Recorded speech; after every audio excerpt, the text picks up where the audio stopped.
Sir ಒಂದೇನಾಗುತ್ತೆ ಎಲ್ಲೇ ಮಾಡೋದಕ್ಕೆ ಕಾಡ ನೀರು ಮಾಡ್ತಾರೆ ಸರ್, ಅದು ಗ್ರೇಟ್ ಪ್ರಾಣಿ ಯಾರು ಯೋಚನೆ ಮಾಡ್ತಾರೆ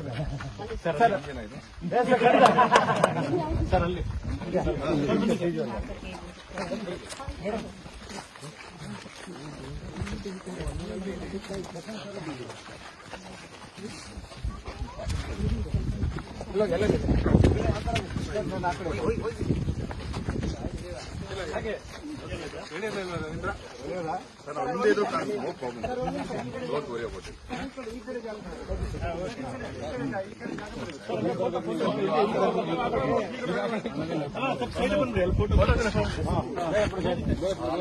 ಈ ಮಾಹಿತಿ ನಿಮಗೆ ಇಷ್ಟ ಆದರೆ ಕೋಸ್ಟಲ್ ಕನ್ನಡ ಪೇಜ್ಗೆ ವಿಸಿಟ್ ಮಾಡಿ, ಸಬ್ಸ್ಕ್ರೈಬ್ ಬಟನ್ಗೆ ಕ್ಲಿಕ್ ಮಾಡಿ.